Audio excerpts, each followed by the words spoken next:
Olá pessoal, meu nome é Eduardo Federizi Salenave e nesta aula vamos estudar os substantivos. Substantivo tem a ver com substância, aquilo que dá forma aos seres. E é justamente a função do substantivo dar nome às coisas. É isso que veremos no tópico inicial da nossa aula, a definição dos substantivos.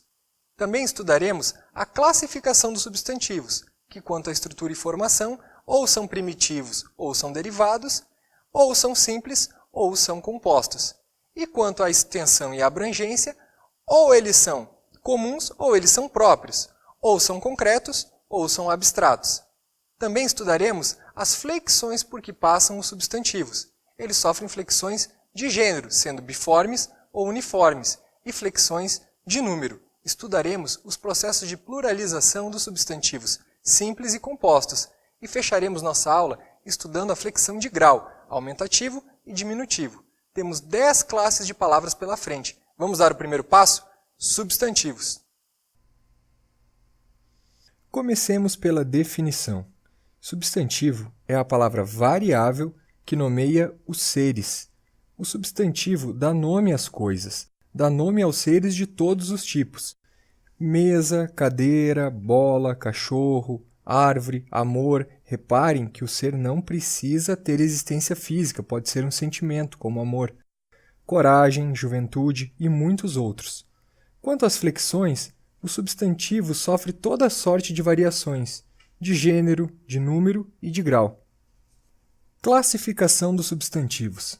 Classificamos os substantivos quanto à estrutura e formação, podendo eles ser primitivos ou derivados, simples ou compostos.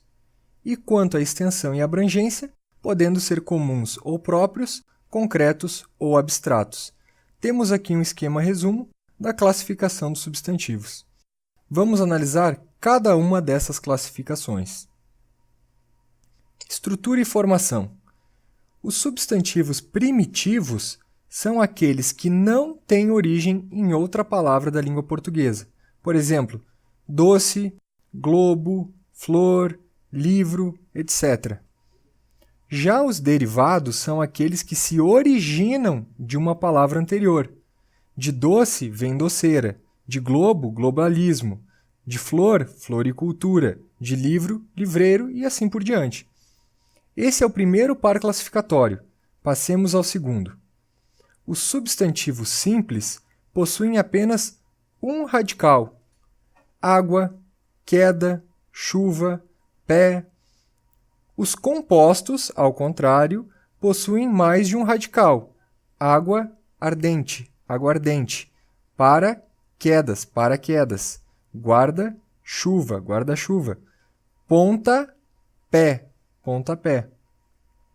Com relação à extensão e abrangência aos substantivos comuns, que designam qualquer indivíduo de um dado conjunto de seres.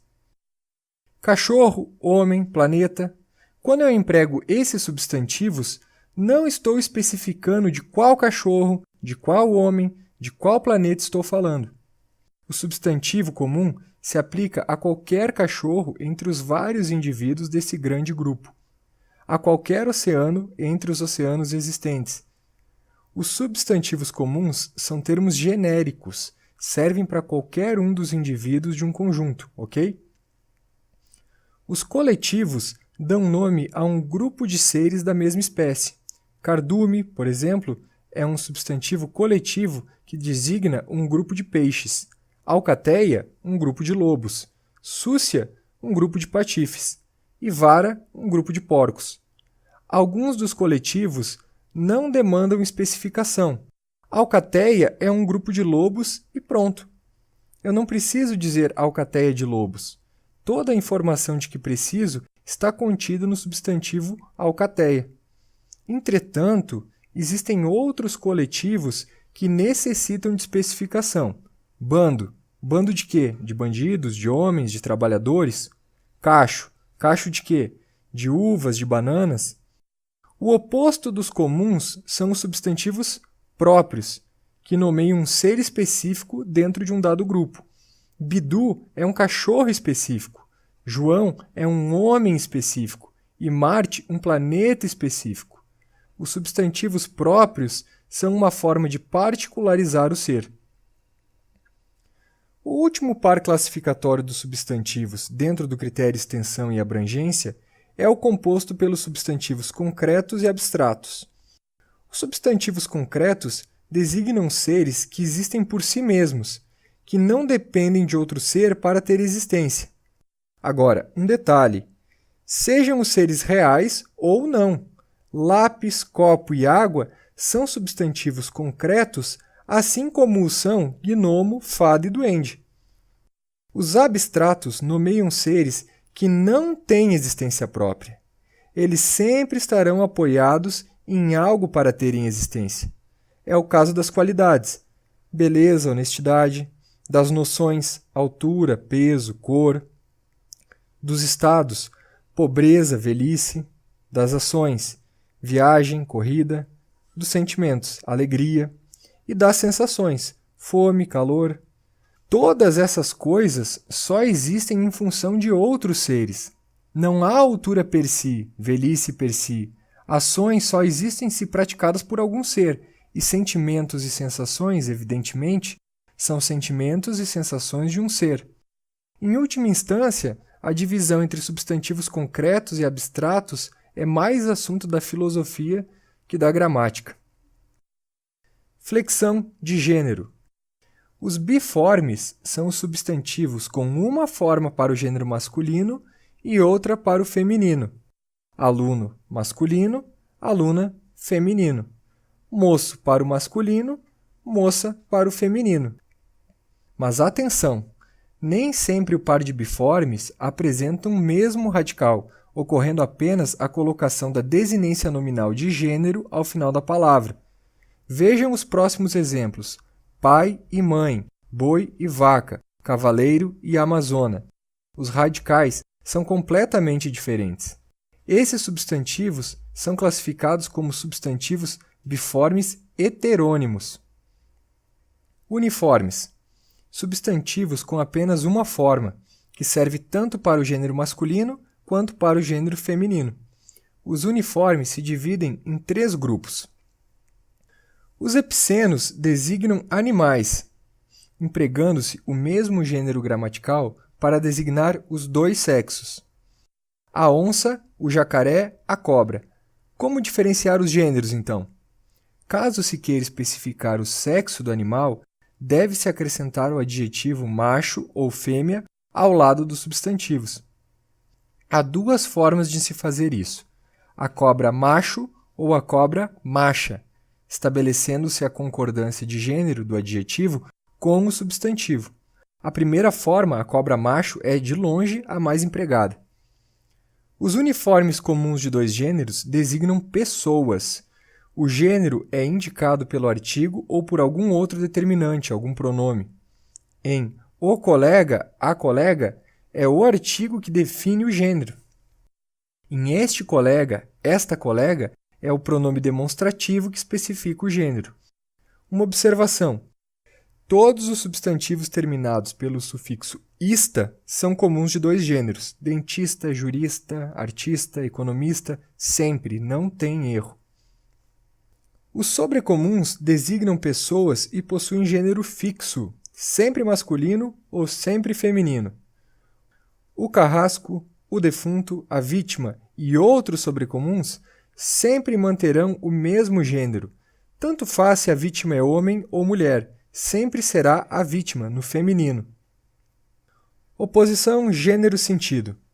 Há substantivos de grafia idêntica, porém de gêneros diferentes e de significados diferentes. E atenção! É importante destacar que nestes casos não está ocorrendo flexão de gênero, trata-se de palavras diferentes. O moral masculino refere-se ao ânimo, o moral da turma, isto é, o ânimo da turma, se está empolgada, desanimada. Já a moral se refere à área da filosofia ou ainda ao sentido, à mensagem de uma historinha. O capital masculino são os bens, mas a capital feminino é a cidade principal de uma região administrativa. O rádio é o aparelho, mas a rádio é a emissora de rádio, certinho? Flexão de número. Parte mais longa de nossa aula, mas tudo muito simples. Analisaremos a pluralização dos substantivos simples e dos substantivos compostos. Substantivos simples terminados em vogal ou ditongo, não esqueçam, ditongo é o encontro de vogal com semivogal. Basta acrescentar desinência S ao final da palavra. Livro, põe o S e pronto, livros. Lei, substantivo terminado em ditongo, mesma regra, desinência S, leis, simples assim. Terminados em R e Z, basta acrescentar um es ao final. Juiz, juízes. Açúcar, açúcares. Dólar, dólares. Terminados em ão, há 3 transformações possíveis. Para ões, ãos e ães. Eleição, eleições. Irmão, irmãos. Pão, pães. Depois faremos outras observações sobre a pluralização dos substantivos terminados em ão. Terminados em S, temos 2 caminhos. Se o substantivo for oxítono, última sílaba como tônica, acréscimo de es. País, termo oxítono, fica países. Se não for oxítono, fica invariável. 1 ônibus, 3 ônibus, 1 oásis, 10 oásis. Substantivos simples terminados em x, se não forem monossilábicos, são invariáveis. Tórax é tórax, no singular e no plural.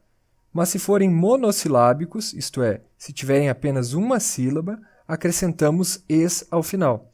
1 sax, 7 saxes. Os terminados em L seguem regrinhas um pouco mais detalhadas. Os terminados em AL, EL, OL e U, basta trocar o L por IS. Então papel fica papéis, policial, policiais. Cortamos o L e colocamos o IS. E os terminados em IL? Se forem oxítonos, trocamos o L por S, só isso. Barril, barris. Se não forem oxítonos, trocamos o IL por eis. Réptil, répteis. Retomando a questão dos substantivos terminados em ão. Alguns desses substantivos possuem diferentes formas de pluralização, mesmo que algumas delas nos soem estranhas e sejam pouco usadas. Aldeão. O plural pode ser aldeãos, aldeões e aldeães. Aqui trouxemos apenas 3 exemplos, aldeão, ancião e ermitão, mas existem outras palavras que se enquadram nesse caso. Como sempre, a consulta constante ao dicionário é fundamental. E a pluralização de diminutivos? Muita gente patina nisso aqui. Vamos aprender 3 passos para não nos enrolarmos mais. Primeiro, colocar a palavra no plural, colheres. Segundo, cortar o S final da palavra primitiva, colhere, risco S. Terceiro, acrescentar o sufixo zinho ou zito e o S final. Colhere, acrescento diminutivo zinha, colherezinha, quase pronto, e o toque final com S, colherezinhas, e não colherzinhas.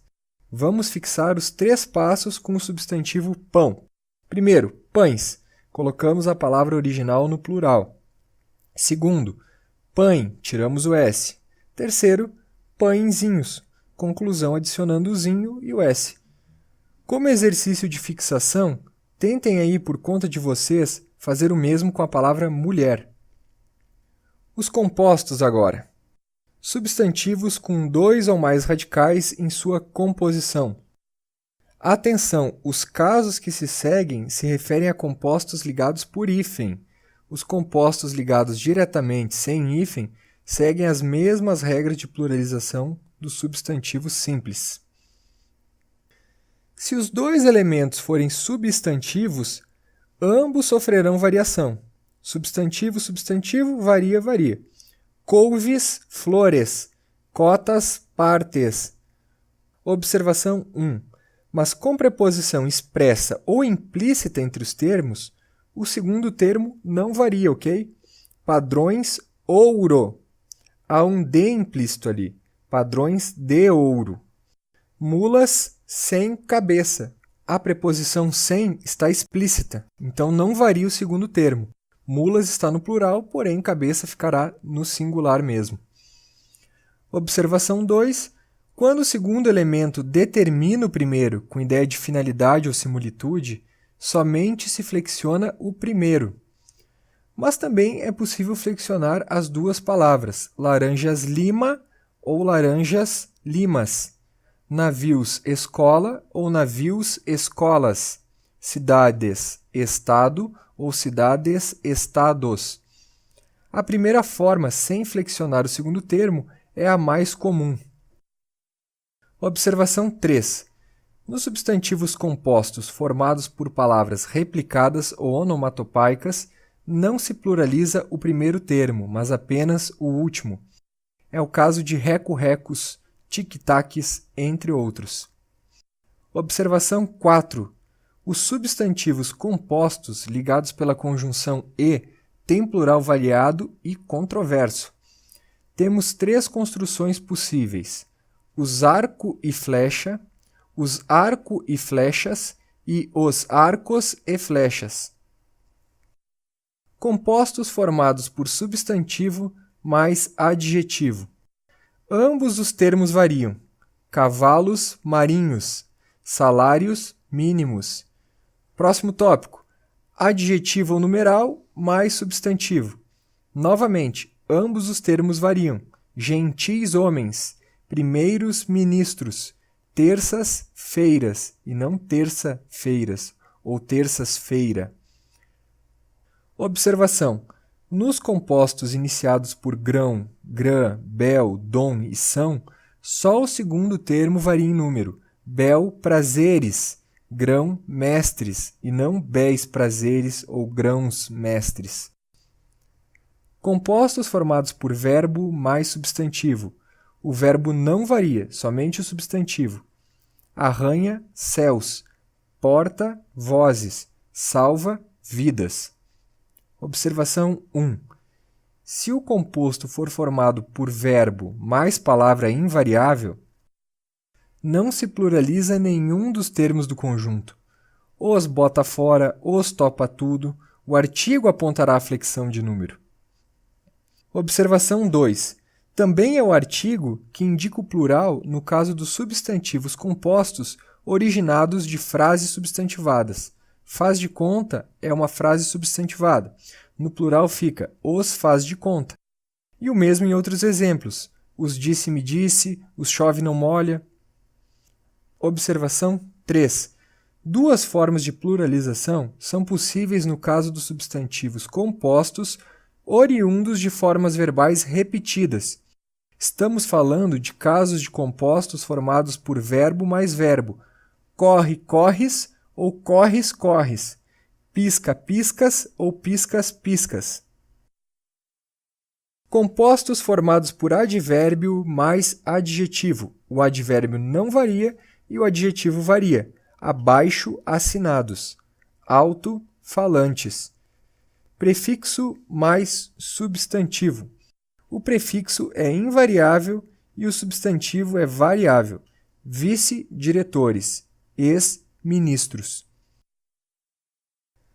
Pontos complementares para fecharmos a flexão de número dos substantivos. Plural de siglas. É suficiente colocar um S minúsculo após a sigla. RGs, CPIs, IPTUs. Plural de letras. Existem 2 maneiras de pluralização. Ou pela adição de um S ao nome da letra, Bs, Cs, Fs, ou pela duplicação da letra, os As, os Bs, os Cs. No momento da leitura, porém, eu não pronuncio os BB, mas sim os Bs. Plural de nomes próprios. É variado. Os Josés Bonifácios, os Josés Bonifácio e os José Bonifácios. Há certos substantivos que somente são empregados no plural. São chamados de pluralia tantum. Núpcias, óculos, férias, fezes, parabéns e muitos outros. Reparem que, de fato, nunca os empregamos no singular. Em alguns casos, a flexão para o plural ocasiona mudanças de sentido, mudanças semânticas. Bem, no singular, significa o que é bom, mas bens, no plural, refere-se a posses, a recursos. Notem que nesses casos, e também em outros, podemos até questionar se se trata de fato de flexão de número ou se estamos diante de duas palavras diferentes. Finalmente, em alguns casos, a pluralização provoca alterações fonéticas, metafonia. Em corpo, fogo, povo e olho, o primeiro O é fechado, O. Em corpos, fogos, povos e olhos, no plural, o primeiro O é aberto, O. Já falamos da flexão de gênero, da flexão de número, resta apresentar a flexão de grau.